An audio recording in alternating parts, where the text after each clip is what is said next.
नाज़रीन, भिरिया रोड के रहती मोहल्ला में बेवा बशीरा कलोड़ो गले के कैंसर में मुब्तला होने सबब खाइण पीअण खां लाचार बनियल है, जॾहिं त गुर्बत सबब इलाज न थियण करे बिस्तरे ते पियल है। वधीक तफ़सील मजीद किरियो जी हिन रिपोर्ट में। चवंदा आहिनि त सिहत तंदुरुस्ती हज़ार नेमतुनि खां बहितर आहे। ग़रीब मिस्किन ॿियनि समाजी मसइलनि सां मुंहुं ॾेई सघे थो, पर बीमारी इंसान खे इंतहाई कदम खणण ते मजबूर कंदी आहे।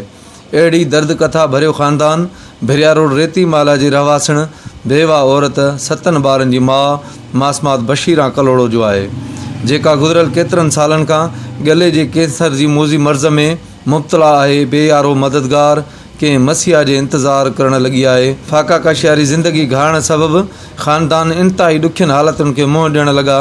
बेवस लाचार मजबूर ख़ानदान आवाज़ टीवी न्यूज़ सां ॻाल्हाईंदे चयो त गले जी कैंसर ॾसी अथनि मूंखे। मां बेवा हीअर नज़ाल आहियां, जेके मूंखे साल थी वियो आहे। हाणे मुंहिंजो खाधो पीतो बंदि आहे। नलके वसीले ऑपरेशन करे नलकी विधी अथनि, उन मां खावां पिया, वाता कान थी खावां पिया। 7 बच्चनि जी मां जंहिं कंहिं बि मुंहिंजी मदद न कई। ऐं बैंक मां वादीअ ते पैसा कढाए इलाज करायो आहे। वेचारा पिया आहिनि। मुंहिंजी माउ पोड़ी आहे, जेका पिनी घुमी अचे थी, जेको खाराईंदी। हैदराबाद, जामशोरो, नवाबशाह, गंबटो, पर पूरो ज़िलो असां आयो आहे। असांखे किथों मदद नथी थी। ॿुधई बचा नंढड़नि मां पिनण वेंदी आहियां पाड़े में, तोखूं मुखूं मिट रखूं माइट रखूं, पोइ बसि गुज़र कयूं था।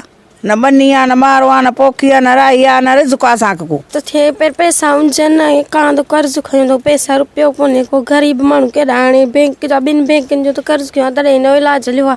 2-3 लख त इलाज हली चुको आहे, पर पोइ बि केरु मदद ई कोन थो करे। वॾी बीमार आहे, काफ़ी टाइम खां वठी इलाज कंदी रहंदी आहे, पर हिन जो मुकमल इलाज न थी सघियो आहे। ऐं ॿिए नंबर में हिन जा नंढड़ा ॿार आहिनि, मुड़ुस बि न आहे, बेवा आहे।